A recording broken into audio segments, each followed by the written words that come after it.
Suzuki Hub is our school in London. We have our own building. We have been open for lessons a year and in the planning for a year before that as well. So we're about to have our second birthday on the 12th of September. I am one of the directors. There are three of us. It's very much a family affair. Rick, my brother, is the other musical director, and my partner is our administrative director. We're so lucky to have her. She comes from a production background at Sydney Opera House, and then she ran a local history museum that did a lot of local community interaction and events and trying to get people together in the East End of London. So she's perfectly placed for many of our aims and obviously the admin side of things. The hub came out of me feeling that I was too indebted to my wonderful students' parents who let me teach in their houses for years and years and years. And I decided a long time ago not to teach at home. I've always lived in London. It's very expensive. I've never had enough space to feel that I can cordon off a part of my home and use that just for teaching, and I wanted a dedicated space. So I was teaching at schools and then in my students' houses, and I've been feeling, certainly for about the last 7 years, that I would really like to find somewhere that would be my studio.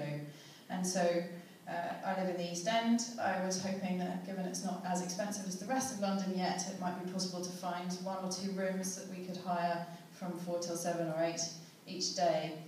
And I looked on and off for 2 years and found a minimum price of somewhere appropriate that was £25 an hour. So that would be obviously completely unaffordable for me to then earn enough money to live.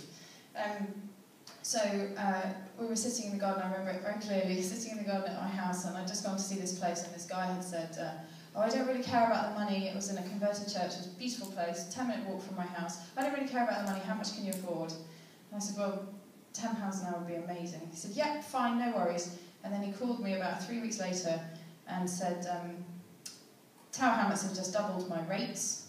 They've put them up to £12,000 a year. It would have to be £20 an hour. And it was gone again. And so Ella and I were sat, my partner, in the garden, and we were like, okay, well, how big would we have to go to make this work? Because there must be so many other teachers in our situation. And, you know, how could we actually have a music centre?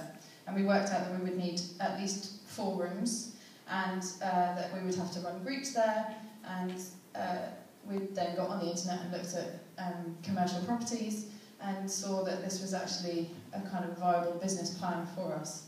And so from the back of the envelope we kind of came to the situation where now we have a building that we rent, but commercial rents, for anyone that doesn't know, basically work like you own it. We were pulling down walls this time plus 2 months, a year ago, and this time a year ago building the new walls, getting them plastered, painting frantically. 12th of September's coming, 12th of September's coming. And we did open on the 12th of September. We were very pleased with ourselves and extremely pleased with our builder. So it's ours, it's like we own it, although we rent it. And so we have 5 rooms, we have 13 Suzuki teachers and a Kodai and general musicianship teacher who comes and works with us. All of our students who come from all over the East End of London and some further in and some from Cambridge and places have their private lesson each week and 2 group sessions. They do general musicianship and their instrumental lesson in a group.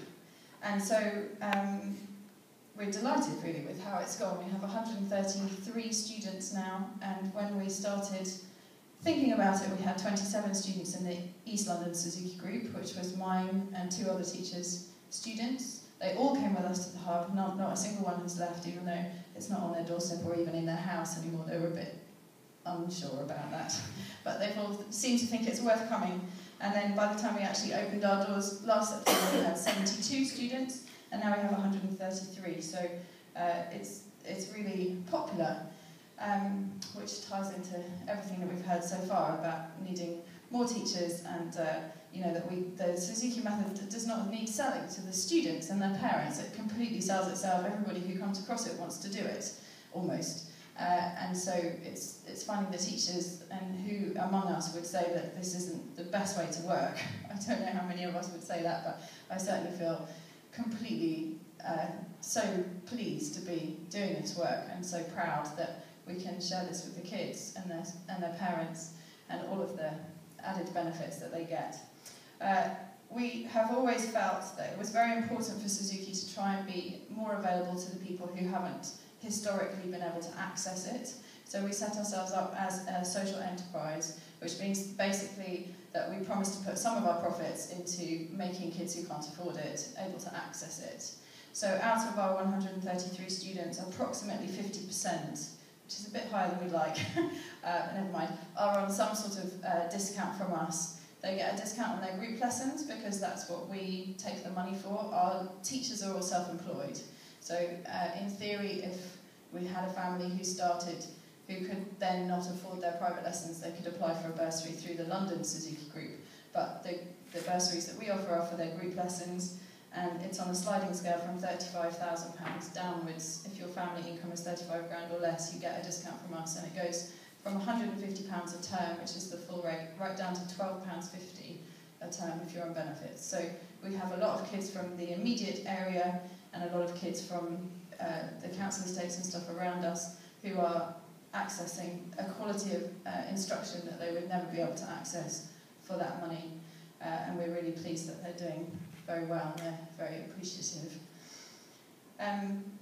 The other reason, as I touched on before, that we wanted to open something like Suzuki Hub was this feeling that there are so many teachers who want more contact with their colleagues, and here we all are, trying to make contact with each other.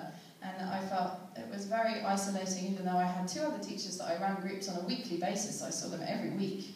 I still felt like that I'm just basically spending most of my time in a room teaching the kids with their parents, but their parents are not my colleagues. It was quite isolating, and so we wanted to offer, particularly, obviously, if you're established, you're not going to come and teach at Suzuki Hub probably, but so particularly for the newer teachers who are coming into Suzuki for the first time, an opportunity to have colleagues that they actually saw every time they came to work. Or we have a staff room, and we all sit around and talk about, what the best way to lead after the pause in Allegro is. And it really is, that is where so many of our connections are really nurtured, is in that and in the pub after work. So the problem, we have had very few problems. We've been extremely lucky. We've had fantastic guidance from many, many people. We've had amazing support from the London Suzuki Group and from the BSI, and we have had very few problems really. The only problem we envisage is that we need to make this room much, much larger, and we need to make the number of teachers choosing to spend their lives teaching Suzuki method, even some of the time, we need many, many more of them. And so it's fantastic to be here talking about how we can make that happen, because that's the one flaw in our business plan really, is that if we can't get enough teachers, it doesn't matter how many kids are queuing out of our door to learn with us, then the whole thing falls apart. And so hopefully we're going to be coming into a period where that's really taking off, and that would be brilliant. I'd just like to end on one of the things that really motivates us at Suzuki Hub is this piece of research about all of the top violinists in the whole world, across all of the different countries, across all of the different instruments, across all of the different styles. There was a big, big survey done with all of them to find out what it was that turns you into a top-class soloist. And I don't know, does anybody know where I'm going with this? Put your hands up if you know about this. Okay, a few people. So they did all this research. It's not the age you started, it's not how much practice you've done, it's not your class or your background or your race, it's not the method that you learned. Every single teacher, the only thing that they can find, sorry, not teacher, soloist, the only thing they can find in common with all of these people is that they liked their first teacher.